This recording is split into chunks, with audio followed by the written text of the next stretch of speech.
After Adrian and I remarried, he turned gentle and considerate, without a trace of temper. That lasted until his first love tried to end her life. Dr.He rang. You promised Vivian you'd take care of her for life. Adrian yanked the door open, ready to leave. I didn't cry or make a scene. I simply slipped a box of ultra-thins into his coat pocket. He stormed back, seized me hard, furious. You honestly don't care. I used to care, but times have changed. I smiled and spread my hands. Before, you refused the love I offered. Now I only want money and you're the one panicking. Adrian, did you expect me to love you forever? Before we continue, please subscribe and tell us in the comments where you're listening. The phone chimed while Adrian was buried in me, face tucked against my neck, panting. After a moment he growled and answered. Adrian, Vivian knows you remarried Serena, she's losing it. Get over here. A man's urgent voice and Vivian's muffled sobs leaked through. Dr.He pressed, you're back with Serena, so you're abandoning Vivian? You swore to her brother you'd look after her for life. Adrian's face chilled. Quit yapping. He pulled out, tossed the condom in the trash, and hauled me close. The second I patch things up with my wife, you people stir trouble on purpose. Dr.He, livid, snapped that he wished us a long, happy life, then hung up. The call had come from Vivian's number. No one knew that, had it not rung repeatedly, Adrian would never have picked up. He hurled the phone onto the couch. Serena, where were we? He pressed against me again, but heat had fled. Between kisses I felt the shift. Not like the past nights, all week on the private yacht we'd coupled like wolves. This was the first time his mind wandered. Body flushed to mine, yet a faint crease darkened his brow. Here in my bed, thoughts elsewhere. Moments later the phone rang again. Irritated, I nudged his shoulder. Make it stop. He glanced at me, frowning, and grabbed the cell. Didn't I say? Whatever he heard jerked him upright. What? Keep her calm, I'm on my way. He dressed and rushed for the door, hand on the knob, then paused and returned. Serena, Vivian's brother died saving me. I have to look after her. Sorry. I'll be back soon. He waited at the bedside, expecting an answer. I gave a soft smile and patted his shoulder. It's fine, a life is at stake. Surprise flickered across his face. After a second he hugged me. Thank you, Serena. Eastbrook's first winter wind howled outside while indoor heat misted the glass, vague fingerprints ghosting the panes. I calmly slid the box of ultra-thins into his coat, watching him stride away. This wasn't new. Our second year of marriage, Vivian came back from abroad. Adrian had dashed off because of her more times than I could count. She appeared on my birthday. Word was her family's company had collapsed the month before, her divorce freshly signed, and she was hitting up old friends for cash. I entered on Adrian's arm to see her being coaxed into drinking. One shot, 6 figures. Her eyes were red, tears poised, yet she smiled and knocked back the liquor. Someone protested. Enough. You're bitter she turned you down in high school. This revenge is pathetic. If you want her, date her. Why humiliate her? The guy exhaled smoke. She's a divorcee now. Why would I? He flicked his cigarette and refilled her glass. Another man pushed the drink away. Stop. Her ex is Adrian. At Adrian's name, Vivian's tears spilled. He cast a cold half-smile. Just an ex, do what you want. He led me to the sofa under dim lights and poured himself a drink he never tasted. Friends joked that bringing me meant he was ready to go public. Only this circle and a few childhood buddies knew we were married. At work and in public we kept distance. Tonight had been planned, then Vivian showed. She gazed at me, lip quivering, then turned to Adrian. The bully stroked her cheek. See? Adrian's taken. He won't touch a divorced woman. Still, you could lower your standards. Stick with me and I'll toss you some cash. Adrian's grip tightened, his smile twisted. Vivian lifted her chin. Never. I will never be anyone's mistress. There's only one man for me. I'd rather starve. Adrian released me, poured a drink, and clenched the glass until it reflected his stormy face. Spurned, the guy laughed. Saint Vivian, her? You begged your ex-husband to take you back, yet you claim one-man loyalty? Too bad he's done with you. Quit acting righteous.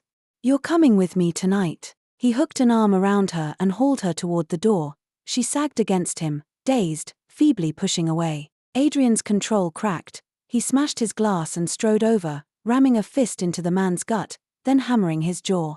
"Touch what's mine again and see what happens." Others tried to separate them. Adrian snarled them back. Afraid of real violence, I stepped in. "Call the police. This isn't our fight." Until then I'd known of only an ex-girlfriend, never how fiercely he loved. He glared. "Serena, this is my business." Meaning, stay out. I fell back, stung. Vivian clutched his sleeve, sobbing. "Don't risk jail. Let's just go." I thought no one would protect me. Adrian folded her into his arms, stroking her hair, hushing her. When I started to speak he cut me off. "She has no one left but me. Be reasonable." Then he left me there. Back at the lakefront villa the birthday cake waited. The minute I walked in, Hannah and the others yelled, "Happy birthday." But no Adrian. Hannah peered behind me. "Where's your husband?" I answered. "His first love came home." She swore viciously, "That bastard. If his heart's still crowded, why the hell did he marry you?" Hannah dragged me to her place. Late that night, Vivian posted on Twitter. She attached a photo. On top, a snapshot of the two of them when they were kids. Below, a picture of Adrian in the kitchen brewing a hangover cure. The caption read, "Even broken mirrors can be made whole again."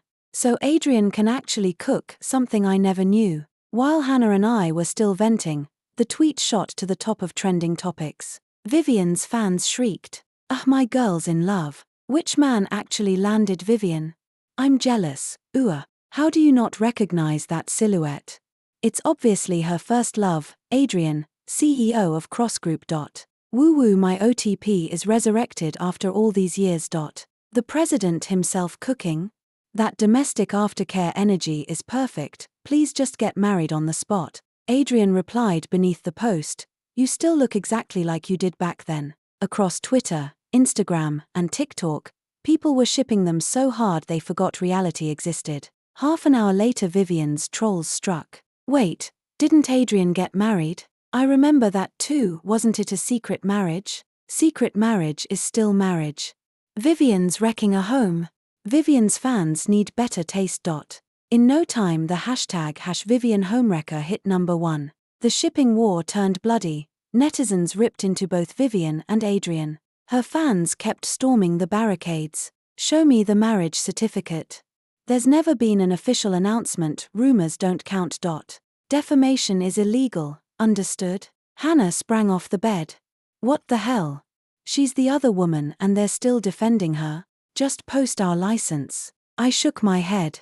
No need. I occasionally showed up in public as the Vance heiress, but fanning the flames any further was pointless. Because, even as Hannah spoke, Adrian's official account tweeted a single line, "Rumors die with the wise." Vivian's fans jeered back. "Look, trolls, the boss himself says it's fake. President Cross isn't married, and even if he were secretly, that wife could never beat Vivian." I powered off my phone. That was the first time Adrian abandoned me for Vivian. And the first time I thought about divorce. Marrying Adrian had felt inevitable. The Vance fortune doesn't match the Cross empire, but our families move in the same orbits. We'd been childhood sweethearts. As kids I practically lived at the Cross Manor. Back then Adrian was loud, bright, unstoppable. When we visited his grandmother he'd haul me up trees, net fish, raid birds' nests. If anyone bullied me he'd throw the first punch. He'd even dig tiny pitfalls along their usual routes to get even. By high school, when crushes bloomed, I'd dodge him at crowded events. He seemed to read my teenage mind, showing up only when I needed him. "Emery, what happened with today's homework?" "Dylan, skipping breakfast again?" "Taylor, why the tears, who messed with you?" No one else at home ever asked. My mother died young, father remarried, Eleanor arrived with 2 kids who supposedly shared his blood. After that I was invisible in my own house. Without Harold shielding me I doubt I'd have grown up sane. Casey, Harold, one by one they passed. Father turned colder. Whenever Adrian heard I'd been hurt, he'd drag me home and lecture Dad, "You bring a child into this world and then neglect her, what kind of man are you? Uncle Theo, I'm sure you don't want family dirty laundry aired in public, right?" Yet that year I was still forced overseas on the money Harold had left. At first Adrian and I messaged constantly, but for reasons I never figured out the texts dwindled until they stopped. When I finished grad school and came back, Adrian had already taken over Cross Group. He'd cooled, gentled, shed all that teenage fire. We ran into each other, exchanged numbers, met again, and slipped naturally into dating, then marriage. I'd heard he'd had a girlfriend while I was away, but people avoided the topic and so did he. At our most intimate he'd pant against my neck, "I want to die inside you." I'd laugh and kick him. I believed he'd truly moved on. Until Vivian came home. Then I understood. He never had. On the 5th day after they reunited, one incident sealed my decision to divorce. That morning I learned I was pregnant. Hannah cursed the whole way to the clinic. By the time the blood test came back she'd cursed every ancestor of Adrian's. "So do you want it? If not, it's still the Cross dynasty's first grandchild, they'll fight for it. But keeping it feels like letting that scumbag off easy." I lowered my eyes, palm on my belly. "I haven't decided." Mother and Harold were gone. My biological father might as well be a stranger. The 6-week speck inside me would be my only family. Before I could speak, Hannah tugged my sleeve. I looked up and never expected to see Vivian in the maternity wing. With Adrian. She wore a pastel sundress swallowed by an oversized coat, yet her radiant smile made the mismatch look intentional, like a husband draping his jacket over his wife. Adrian had his arm around her as they exited the exam room. Spotting me, he frowned. "What are you doing here?" He paused, realization dawning, and started, "Is it?" My gaze brushed Vivian's still flat stomach. I cut him off. "Cramps." Calmly, I slid the appointment slip into my purse. He opened his mouth, but Vivian clutched his hand over her belly and whimpered, "Arsiao, the pain's back." He had no time for me. He scooped her up and soothed, "Hang on, I'll carry you to your room." Over his arm Vivian smirked at me, then nestled into his chest. I watched them, expressionless. He strode toward the inpatient wing, her in his arms. That night Adrian returned to the lakefront villa, reeking of hospital disinfectant. The smell turned my stomach. I instinctively backed away. Irritated, he tore off his tie and hurled it down. "Serena, quit the tantrum." After 5 days away he finally explained, "It's just for show, the only Mrs. Cross is you. She's pregnant, her ex-husband's child, and her health is fragile. If she loses this baby she'll never have another. She has no one right now, so I'll look after her. Be reasonable." Vivian is an orphan, her only family an older brother who used to be Adrian's bodyguard and died saving him. So Adrian feels obligated. I adjusted my sweater over my own belly. "Look after her how?" He shrugged off his jacket, dropped onto the sofa, lit a cigarette. "I'll stay with her until delivery. We'll keep the kid and raise it as mine. It won't interfere with her comeback. Don't worry, you won't have to lift a finger." I asked, "What will you tell the family compound?" He exhaled, voice flat. "That it's Vivian's and mine. The elders will accept a blood grandchild more easily." His casual blueprint struck me as hilarious. I laughed coldly. "Adrian, what exactly am I in this picture? You already have a wife, yet you want to bring home some random baby, give it the title of Cross firstborn, and let it inherit equity meant for our child, so what does that make me? However fond the Crosses are of me, they'll never reject a child who supposedly carries their blood. If Adrian claims it, even Winston will bow to biology." Adrian's brows knitted, he lifted his eyes, displeased. "Serena, could you show a little empathy?" In the dim master bedroom, he sat on the sofa before the floor-to-ceiling window, the fire at his fingertips flaring and dying. Smoke veiled the irritation at the corners of his eyes with every exhale. "She's a public figure. This will ruin her career. And her brother died for me. Taking care of her is my responsibility, my obligation." I laughed in pure anger. "Adrian, how noble of you. But I refuse to pay the bill for your nobility." After those words, the man was silent for a long, long time. I don't know how much time passed before he crushed the cigarette in annoyance and got up for the bathroom. My memory of what followed is hazy. I only recall that we ended in a bitter stalemate. He drove off in the middle of the night. A child who had nothing to do with him mattered more than his wife. So be it. I was pregnant. He didn't need to know. It had been ages since I last dreamed of the past. The moment the image of walking out of City Hall flashed through my mind, a noise reached my ears. I pried my eyes open, dazed. Outside the window, across the river, neon lights bled through a violent storm. Raindrops pounded the water with dull, thunderous cracks. I checked my phone. 12:11 a.m., barely 10 minutes had passed. Still half asleep, I rolled over. To my surprise, I saw a silhouette, someone standing there, wrapped in a low, heavy air. I snapped awake and bolted upright in bed. It was Adrian. He stood in the shadows, still wearing the coat he'd left in, the front hanging open, his hair tousled by the wind. He looked travel-worn, as though he'd come straight back. 10-odd minutes, after all, left no time for anything else. Did you comfort her properly? I came to my senses and offered a considerate smile. If I remembered right, Vivian's baby was already 3 months old. She was a mother now. Adrian lowered his head and stared at me, his face frighteningly dark. He must have rushed back. He hadn't even changed his shoes. In a husky voice he asked, "Why?" I furrowed my brow, lost. "What?" He gave a self-mocking laugh. "You're so generous. I go to her in the middle of the night, and you don't care at all?" I'd expected some emotion from myself, but surprisingly my heart was calm. I explained offhandedly, "Because I trust you, so I'm at ease. I don't want to drive myself crazy with suspicion, and besides, it's a human life." "Ha!" Adrian suddenly laughed. He looked at me, shaking his head in derision. "Trust me? Serena, do you even believe that yourself?" As he spoke, he pulled a small pink box from his coat pocket. The ultra-thin condoms I'd slipped in. I froze. He had found them that fast. "Care to explain, Serena?" He held them out to me. Perhaps it was my imagination, but his tone held no accusation, only a hint of grievance. Yes, to any normal couple this would be bizarre. But we were not a normal couple. Vivian would never really die. At most it was a ploy to lure Adrian over. Then she'd cry beautiful tears. In a scene like that, who could guarantee nothing would happen? So I tucked the box into his pocket. Whether he used them or not, if he didn't come home tonight, I'd write him off. Yet he had come back, and quickly. I lifted my eyes to his gloomy gaze. "Nothing to explain.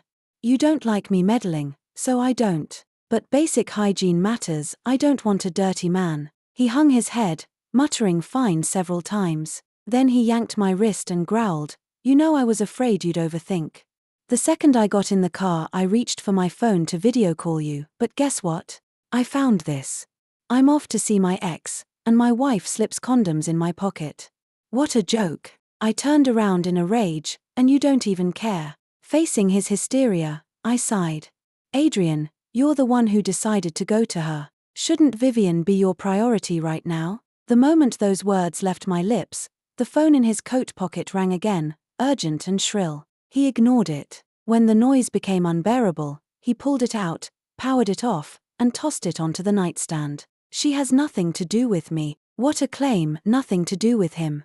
10 minutes ago he'd bolted because of her. Watching his fury, I slowly cupped his face. Winter's chill still clung to his skin. The room's heating couldn't melt it. "You're right, her brother died for you, so you owe her care, even for her child.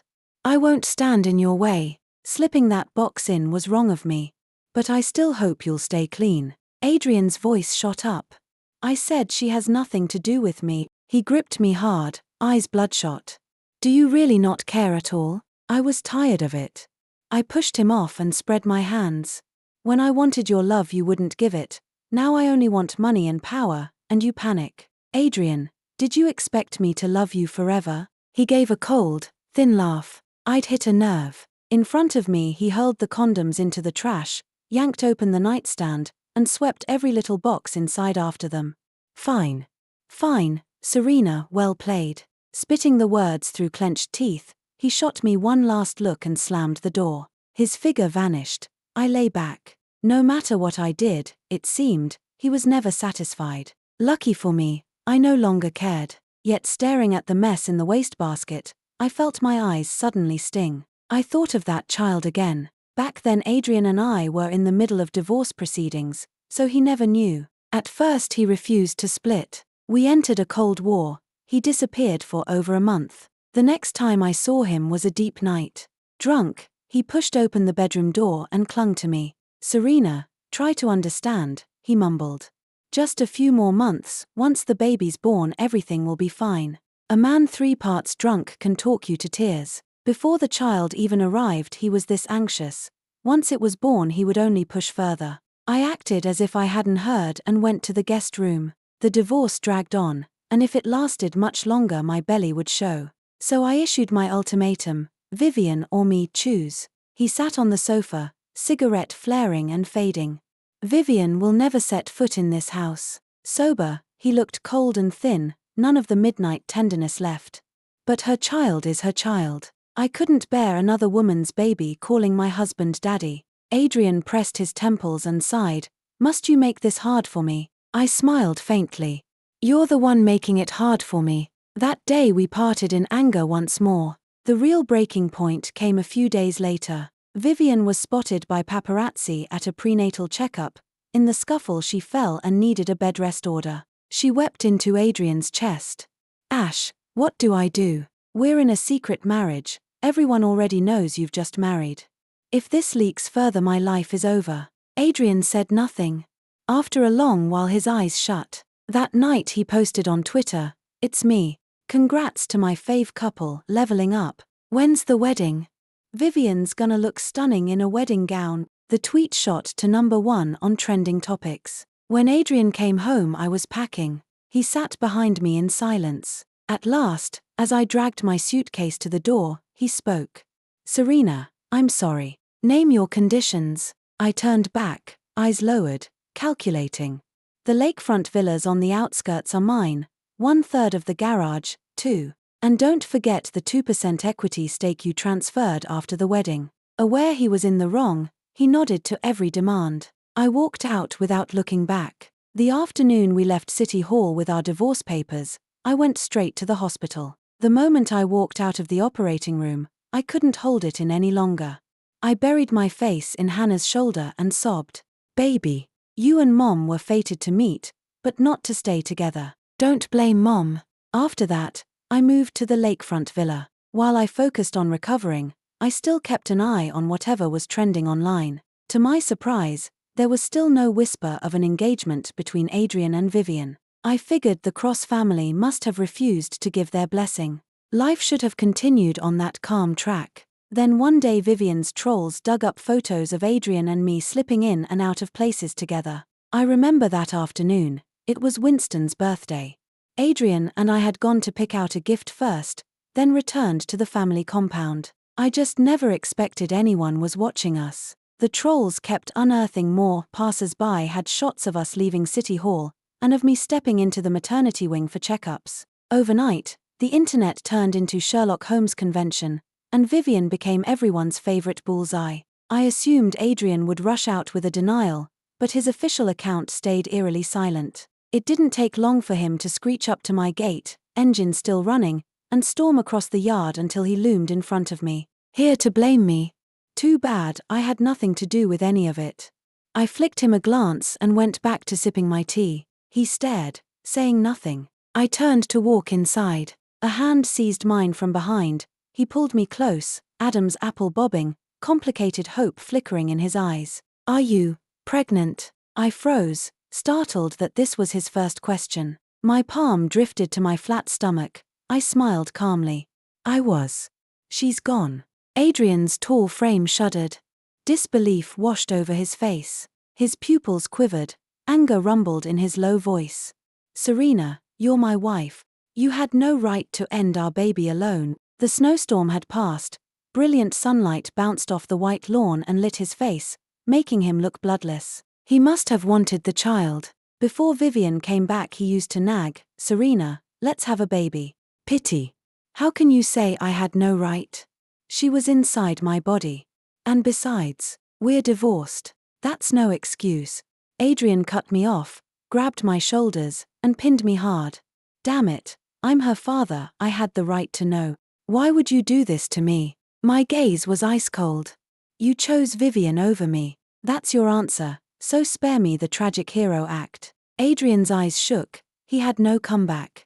He had always known those choices would slice me open. His eyes reddened, fixed on me, until, astonishingly, a tear rolled down. Miracle. One day Adrian would cry for me. But crocodile tears, nothing more. I brushed his hand away, walked inside, and locked the door. After all, he already had a baby on the way. When I agreed to the second marriage, I'd weighed every angle. I'd grown brutally practical. Love was optional, money was not.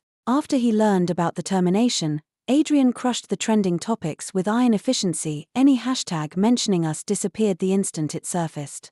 Later I heard he'd slipped Vivian a lump sum big enough for life and cut the cord. So he did know how to protect her, throw money, keep quiet. Adrian began showing up everywhere. If he couldn't get past my gate, he camped outside, or outside the cafes I haunted. Gifts arrived daily, sometimes jewelry, sometimes boxed meals he had cooked himself. A novelty. The first time I tasted his food was after we divorced. But it no longer mattered. Any man could stage the same stunts. He seemed desperate to prove something. Standing in the ankle-deep snow, snowflakes on his short hair, he lowered his head like a penitent. Serena, I was wrong, and it cost us our child. I'm still clean, nothing ever happened between her and me. To verify it, he even trotted off for a medical exam. Then he signed over every piece of real estate he owned and transferred 15% of cross-group shares to me, making our stakes equal. I knew he didn't love me, he just hated losing. Merely an obsession. Jordan, when everything landed on my desk, I took it without blinking. That's how we remarried. At 3 in the morning my phone rang. Adrian's childhood buddy. Serena, Adrian's hammered. Could you pick him up? He's at my place. The line was quiet except for the clink of glasses. He must have been drinking for hours. The friend held the phone. Adrian said nothing. I stayed silent, and rustling voices leaked through.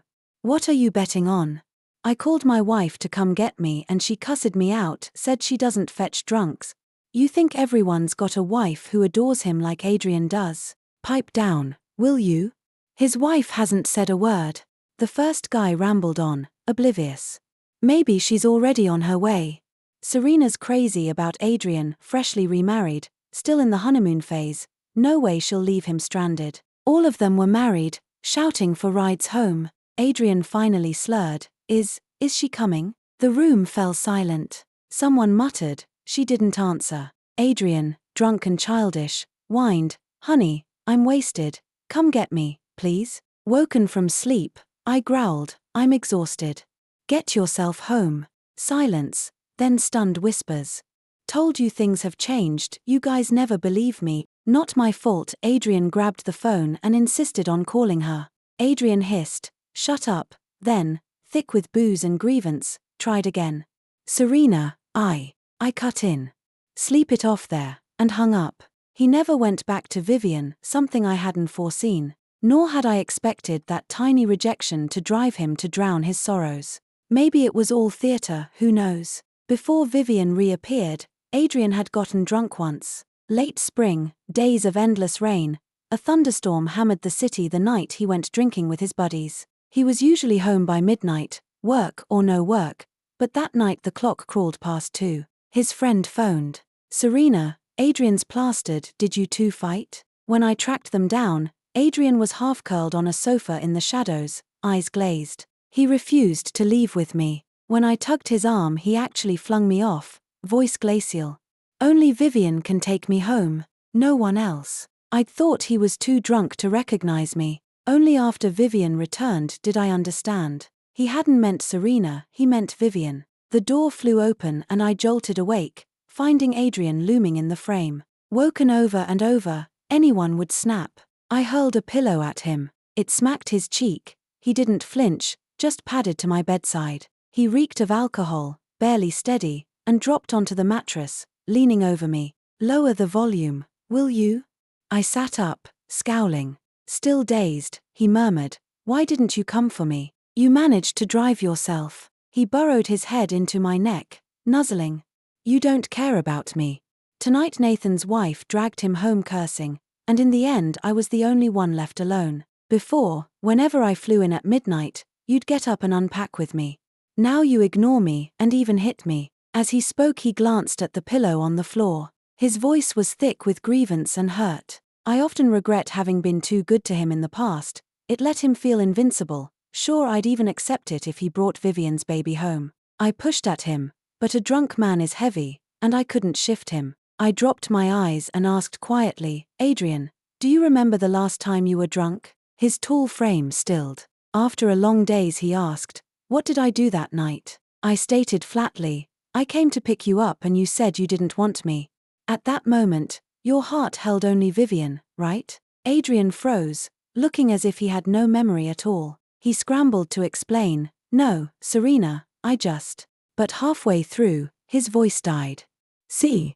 You can't even convince yourself. I looked away. So why should I fetch you and humiliate myself? He hugged me tighter, scattering kisses across my neck. The man's breathing at my ear turned into faint sobs. Pressing close, he murmured over and over, never again, I swear. Serena, I love you, don't shut me out. I didn't answer. I simply closed my eyes. The next noon, Adrian and I moved back home. By unspoken agreement, neither of us mentioned the night before. Perhaps the change of water and soil disagreed with me. I came down with a sudden high fever. He took me to the hospital and we ran into Vivian. In the ward, Vivian reclined against the pillows, her face deathly pale, as if she'd just survived a serious illness. Gauze bandaged her wrist. On the sofa nearby, Dr. Hale, Adrian's friend, was coaxing the baby. So you finally decided to show up, Dr. Hale said, setting the child down and glaring. Can't you see anyone besides your wife these days? Once, I would have rolled my eyes, but now an odd calm filled me. I had nothing to say. Adrian tugged me behind him and shot back coldly, if my wife isn't the one in my eyes, who should be? Dr. Hale glanced at me, then at Adrian, frowning. You can't just abandon Vivian. You promised last night you'd come, but you never appeared. If the cut had been any deeper, she'd have bled to death. Did you know that? I'm not a god, Adrian answered flatly. If she stages one suicide stunt, she can stage another.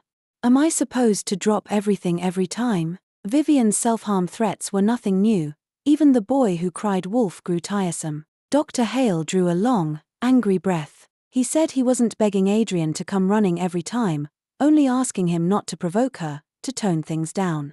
If only out of pity for Vivian's life, stop flaunting me everywhere. Actually, our second marriage hadn't caused much stir. I'd insisted on no ceremony, so only people inside our circle knew. Besides, we'd just remarried a week ago and spent that week at sea, never even seeing Vivian. How could we provoke her? Adrian lost patience and cut him off. I'm married, and being with my wife is natural. If Vivian can't accept it, she's free to leave. Vivian panicked, crying, Adrian, I'm sorry. I didn't mean to trouble you, but I'm so miserable. I can't picture life without you. Please forgive me, okay? Sobbing, she turned to me and pleaded, Sister Serena, I've lost everything, my parents, my career. I only want Adrian. Please don't steal him away. If I lose you, Adrian, I truly won't survive. Adrian frowned. You still have your child. I didn't know why his feelings for her had died. Maybe he'd mistaken obsession for love. Maybe the theatrics had worn him out, who could tell? As if only now remembering the baby, Vivian wept harder. Adrian, you promised you'd treat her as your own. For her sake, don't abandon me, please. Her daughter was already 3 months old but looked closer to 2. The infant lay in Dr. Hale's arms, tiny face scrunching at the noise. Suddenly Vivian rose, scooped up the baby, and thrust her at Adrian. Look, isn't she the image of me? She cooed through her tears. Baby, this is Daddy, your daddy. Adrian shut his eyes and cut her off. Vivian, she isn't my child. The only baby I'll ever have will be with Serena. I'm sorry I once said otherwise, but that wasn't love. My guilt over your brother is my debt, not my wife's. And I don't owe you anything. The money I gave is more than enough to raise her and live comfortably. This is the end. I won't see you again. Pretty speech, so Adrian finally realized I didn't owe them and shouldn't suffer for their romance. I'd heard enough useless words. I turned and walked out. Adrian followed, but Dr. Hale caught his arm. Adrian, you're not leaving. With cool precision Adrian shook him off, a flicker of mockery in his eyes. If friendship sinks this low, it's already over. Alex, Shouldn't you be happy? That single sentence exposed the man's deepest hidden motive. He had no comeback. Adrian helped me out. Along the corridor, he kept touching my forehead. Once in the car, he leaned over to test my temperature again. He cupped my cheek, voice soft enough to drip. "You're still a little warm. Let's get home so you can sleep." After that, I heard nothing more about Vivian. Adrian shadowed me all day, almost turning into a house husband. People in our circle said I'd struck gold, family fortune gone, but a perfect husband remained. Such men were rare, they clucked. I should hold on tight. I only smiled and said nothing. Over Labor Day, Jordan, their name for Nathan's child, had her baby shower.